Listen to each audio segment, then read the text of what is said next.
Have you ever talked to dead people? If you're watching this video, you probably haven't, and you are very lucky. It is almost impossible to stay alive after such a mystical encounter. If a dead relative or friend came to your house, would you open the door? I hope not, because they will do everything to take you to the grave with them. That's the story I want to tell you. So watch the video to the end. It may save your life someday. My wife often works as a night shift nurse, so I was relaxed watching TV, sitting on the couch, drinking beer, and eating crisps. I looked at my watch. It's 1:30. It's time to go to bed, I thought, and I was already going to get off the couch when, suddenly, there was a sound of a doorbell. Who could come so late? I approached the door and looked through the peephole. Nobody was there. "Who is there?" I asked, looking through the peephole. Nobody answered behind the door. Maybe someone is playing around, I thought. I turned around and wanted to go away when, suddenly, there was again a sound of the doorbell. "Who's there?" I asked again angrily. "It's me," the ringing voice answered behind the door. "Who is me?" I looked through the peephole and again saw nobody. "Michael, your colleague. Who else? Don't you recognize my voice? You forgot me completely." Understanding nothing, I opened the door. There was my ex-colleague in military uniform behind the door. He smiled widely. I covered my face with a shirt because the smell from the open door was unbearable. "Let me enter the flat?" asked Michael, still smiling widely. He was wearing a military camouflage uniform, which was very strange, but more strange was that he personally appeared here, near my flat. "Of course," I answered. "What is the reason of you here, and why didn't you call?" "I had no possibility," he answered, and crossed the threshold. "You could at least warn me." I poked fun at him and patted him on the shoulder. "Come to the living room. I'm drinking beer here. Close the door. It seems that something died outside." I stared at him, and there were goosebumps on my skin for no reason. The last time we saw each other was 3 years ago when I was leaving military service. He changed a lot after years. The face is pale, with sunken eyes. It seemed he hadn't slept for a week, plus these dark bags under his eyes. He was wearing the military uniform, a military hat on the head. "What is the military uniform for?" I asked, feeling an odd anxiety. Michael gave me a blank look and answered nothing. I entered the living room. Michael came after some time. He didn't take off anything, not even boots. I was surprised, but decided not to ask anything. The feeling of anxiety was only growing. "How is it going? Why did you come so late at night? Has something happened?" I was rambling because I started to become nervous. My friend never visited me personally. We stopped even calling each other in the last few years. "Everything is all right," he answered, not turning his head. I was waiting for my colleague to continue talking, but he was silent. "Beer?" I asked him. "I will run for the mug. We can sit together as before." But Michael didn't answer. He was just sitting. I quickly ran to the kitchen. Something was wrong there. Everything was wrong.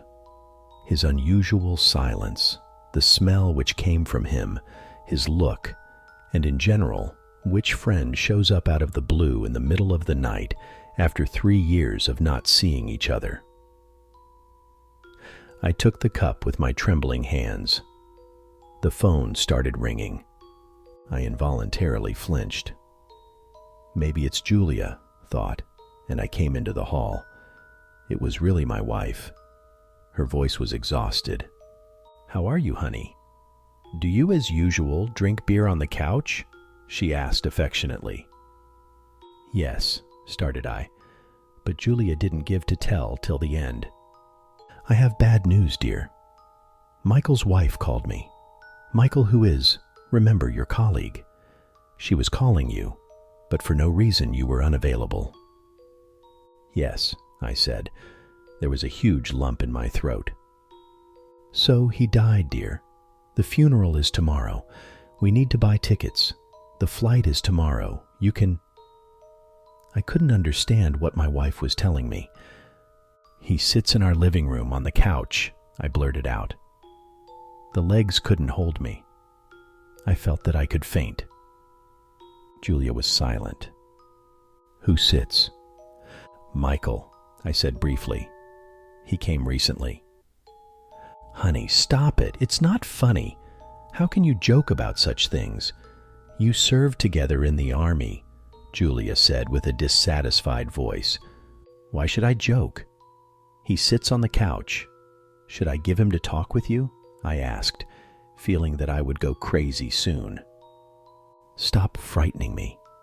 Michael is dead, whispered Julia. His wife called me recently and asked me to tell you because she couldn't get through to you. The funeral is tomorrow. Julia, I said, leaning my hand on the wall because it was impossible to stand. He sits in our living room, on the couch. He is alive. Okay, give him to talk with me if he's there, calmly asked Julia. Okay, I answered, although I was already scared out of my wits. For no reason. I had no wish to go there where he sits, but he is alive. Although the smell... Finally, logic won.